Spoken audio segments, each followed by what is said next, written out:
നമ്മൾ കാത്തിരുന്ന ദിവസം അല്ലേ? ഇത്രയും കുറേ കാലങ്ങൾ എന്ന് വേണമെങ്കിൽ നമുക്ക് പറയാം. സെപ്റ്റംബർ 24-നാണ് +1 എക്സാം സ്റ്റാർട്ട് ചെയ്യുന്നത്. മീൻസ് നാളെ തുടങ്ങുകയാണ്. ഹ്യൂമാനിറ്റീസുകാർക്കാണ് ആദ്യം തുടങ്ങുന്നത്. 28-നാണ് മെയിൻ സയൻസുകാർക്കാണെങ്കിലും കൊമേഴ്സുകാർക്കാണെങ്കിലും സ്റ്റാർട്ട് ചെയ്യുന്നത്. എങ്കിലും നമ്മൾ 24-ന് സ്റ്റാർട്ട് ചെയ്യും എന്ന് പറയും. അപ്പം നാളെ എക്സാം എഴുതാൻ വേണ്ടി തയ്യാറായിട്ടിരിക്കുക. നാളെ സോഷ്യോളജി സബ്ജക്റ്റുകളൊക്കെയാണ്. അപ്പം പഠിച്ച് എന്താ പറയുക, ഇനിയിപ്പം എക്സാം എഴുതണം. എക്സാം എന്തെഴുതും, എങ്കിൽ ഞാനൊന്നും പഠിച്ചില്ല, എനിക്കൊന്നും ഓർമ്മ വരുന്നില്ല എന്നൊക്കെ ഓർത്ത് ടെൻഷനിലിരിക്കുമായിരിക്കും അല്ലേ നിങ്ങൾ?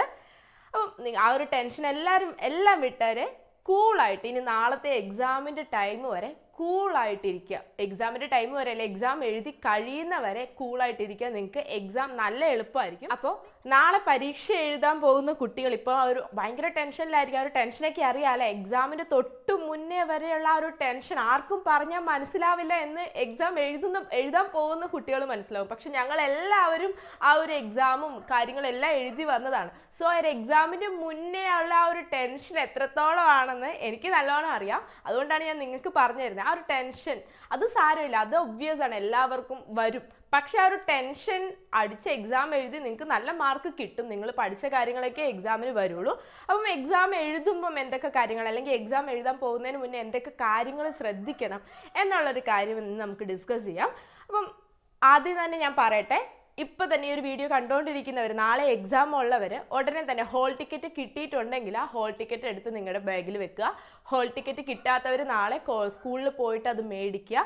അതുപോലെ തന്നെ സേഫായിട്ട് എല്ലാ കാര്യങ്ങളും, നിങ്ങൾക്ക് അറിയാമല്ലേ കൊറോണ കാര്യങ്ങളൊക്കെയാണ്, കയ്യിലൊരു സാനിറ്റൈസർ എന്തായാലും കരുതുക. മാസ്ക് ഉപയോഗിച്ച് മാത്രം എക്സാമിന് പോവുക.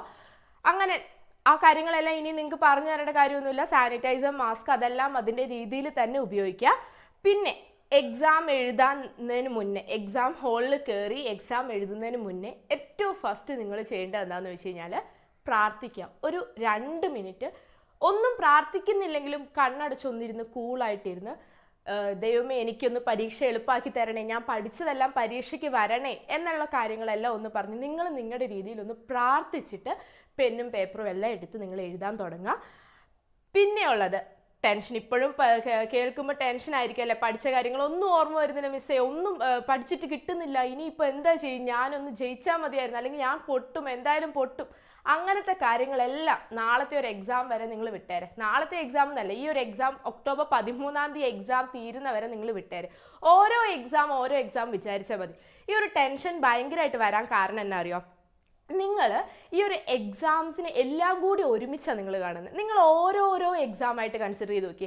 ഇപ്പം നാളത്തെ എക്സാമിനെ കുറിച്ച് മാത്രം ചിന്തിക്കുക, അത് കഴിഞ്ഞ് അതിൻ്റെ തൊട്ടടുത്ത എക്സാമിനെ കുറിച്ച് മാത്രം ചിന്തിക്കുക. അല്ലാതെ ഒക്ടോബർ 13 വരെ തീരാനുള്ള എല്ലാ എക്സാമിനെയും കൂടെ ഒരുമിച്ച് ചിന്തിച്ച് അതിനെല്ലാം കൂടെ ഒരുമിച്ച് പഠിക്കാൻ നിൽക്കരുത് നിങ്ങൾ. ഇനിയുള്ള ദിവസങ്ങൾ ഏതൊക്കെ സബ്ജക്റ്റ് ആണോ മുന്നോട്ട് ഉള്ളത് അത് മാത്രം ചിന്തിക്കുക. അതിൻ്റെ അപ്പുറത്തുള്ള സബ്ജക്റ്റിനെ കുറിച്ച് ആ ആദ്യത്തെ എക്സാം കഴിഞ്ഞ് ചിന്തിച്ചാൽ മതി. അപ്പോൾ ഈ ഒരു കാര്യം ശ്രദ്ധിക്കുക കേട്ടോ. അപ്പം ഇനിയിപ്പം നാളെ എക്സാം തുടങ്ങാത്തവരുണ്ട്, 28-ന് എക്സാം സ്റ്റാർട്ട് ചെയ്യുന്നവരുണ്ട്. അവരും ഇനി ഒരു 28-ാം തീയതിയിലെ എക്സാമിന് വേണ്ടി ഞാൻ സ്റ്റഡി പ്ലാൻ പറഞ്ഞ അനുസരിച്ച് മറ്റന്നാളത്തേന് തുടങ്ങണം ആ സബ്ജക്റ്റിനെ കുറിച്ച് മാത്രം പിന്നീട് ചിന്തിക്കുക. അതിൻ്റെ അപ്പുറമുള്ള സബ്ജക്റ്റൊക്കെ നമുക്ക് ഇനി ഓരോ എക്സാം കഴിഞ്ഞ് പഠിക്കാം. അങ്ങനെ ശ്രദ്ധിക്കുക. പിന്നെ എനിക്ക് ഒരു കാര്യം ഏറ്റവും എടുത്തു പറയാനുള്ള കാര്യം എന്താണെന്ന് വെച്ച് കഴിഞ്ഞാൽ, കഴിഞ്ഞ ദിവസം ഞാൻ ഒരു മാത്സിൻ്റെ ഓരോ പാഠത്തിൽ നിന്നുള്ള ഇമ്പോർട്ടൻറ്റ് പോർഷൻസ് ഇട്ടിരുന്നു. ആ വീഡിയോയ്ക്ക് ഒരു കമൻറ്റ് ചെയ്യാൻ വന്നിരുന്നു. ഒരു കുട്ടി പറഞ്ഞു, മിസ്സേ എനിക്ക് ഭയങ്കരമായിട്ട് ടെൻഷൻ അടിക്കുന്നു, മോട്ടിവേഷൻ വീഡിയോ ചെയ്യണം എന്ന് പറഞ്ഞു. അപ്പോൾ അതിന് ഞാൻ നോക്കുമ്പം റിപ്ലൈ ഉണ്ട്, വേറൊരു കുട്ടി അതിന് റിപ്ലൈ കൊടുത്തേക്കാണ്, നീ ടെൻഷൻ അടിക്കേണ്ട, നീ നന്നായിട്ട് ചെയ്യുക, നിനക്ക് പറ്റുന്ന കാര്യങ്ങൾ നീ ചെയ്യുക, കൂളായിട്ടിരുന്ന് പഠിക്കുക. അങ്ങനെ നല്ല എന്നേക്കാളും നല്ല മോട്ടിവേഷനായിട്ട് പറഞ്ഞു കൊടുക്കുകയാണ്. എനിക്കത് ഭയങ്കരമായിട്ട് ടച്ച് ചെയ്തു ശരിക്കും. നമുക്ക് എല്ലാവർക്കും അത് വായിക്കുമ്പോൾ ഒരു മോട്ടിവേഷൻ കിട്ടും. മീൻസ് എനിക്ക് തന്നെ ഒരു മോട്ടിവേഷൻ കിട്ടി. അപ്പം ബാക്കിയുള്ള കുട്ടികളുടെ കാര്യം പറയണ്ടല്ലോ. അപ്പം ചുമ്മാ പേടി വരുമ്പോൾ ഒരു പാട്ടൊക്കെ കേട്ട് നോക്ക്, റിലാക്സ് ആയി ചുമ്മാ ചിരിച്ചോണ്ടിരുന്ന് പഠിക്കുക. അങ്ങനെ നിങ്ങൾ ചെയ്താൽ മതി. അങ്ങനെ പറഞ്ഞു കൊടുക്കണം നിങ്ങൾ എല്ലാവരും. മീൻസ് നമ്മളോട് ഒരാൾ എക്സാമിന് ഇപ്പം പഠിക്കാൻ പറ്റുന്നില്ല, എനിക്ക് അല്ലെങ്കിൽ ഞാൻ പഠിച്ചിട്ടില്ല എന്ന് പറഞ്ഞ് ടെൻഷൻ പറയുമ്പം അവരെ കളിയാക്കാണ്ട്, അല്ലെങ്കിൽ എന്താ പറയുക, നീ പഠിപ്പിച്ചിട്ടാണ്, നീ അത്രയും പഠിച്ചാൽ മതി, അങ്ങനെയൊന്നും പറയാണ്ട് നീ അതൊക്കെ കൂളായിട്ട് പറ്റൂന്നേ. ഇപ്പം ഈ ഒരു കുട്ടി, ഞാൻ പേരെടുത്ത് പറയാണ്, ഇമ്മാനുവൽ ജോസ് എന്ന് പറഞ്ഞൊരു കുട്ടി, അവൻ പറഞ്ഞു നീ ചുമ്മാ ഇരുന്ന് പേടി വരുമ്പോൾ ഇരുന്ന് പാട്ടൊക്കെ കേൾക്കുക, അല്ലെങ്കിൽ പേടി വരുമ്പോൾ നിങ്ങൾക്ക് ഇഷ്ടമുള്ള കാര്യം നിങ്ങൾ ചെയ്യുക, എക്സാം ഒക്കെ നടക്കും, നിങ്ങൾക്ക് നല്ല എളുപ്പമായിരിക്കും. സോ ആ ഒരു കാര്യം നന്നായിട്ട് എനിക്ക് ഭയങ്കരമായിട്ട് ഇഷ്ടപ്പെട്ടു, അതുകൊണ്ടാണ് ഞാൻ എടുത്തു പറയുന്നത്. അപ്പോൾ പറയണ്ട, വലിയ മാർക്കൊന്നും പ്രതീക്ഷിക്കേണ്ട, നിന്നെ കൊണ്ട് പറ്റണ പോലെ പഠിക്കുക. അത് തന്നെ, നമ്മൾ ആരും വലിയ മാർക്കൊന്നും പ്രതീക്ഷിക്കേണ്ട, നമ്മളെ കൊണ്ട് പറ്റുന്ന രീതിയിൽ നമ്മൾ പഠിച്ചു കഴിഞ്ഞ് കഴിഞ്ഞാൽ നമ്മൾ പ്രതീക്ഷിക്കുന്നതിനേക്കാളും കൂടുതൽ മാർക്ക് കിട്ടും. സോ ആ ഒരു രീതിയിൽ തന്നെ മുന്നോട്ട് പോകും. അപ്പോൾ ഞാനൊരു ആ കുട്ടിക്ക് എന്താ പറയുക, അപ്രിഷ്യേറ്റ് ചെയ്യാണ് ആ കുട്ടിയുടെ ആ ഒരു എന്താ പറയുക മെൻറ്റാലിറ്റിയെ.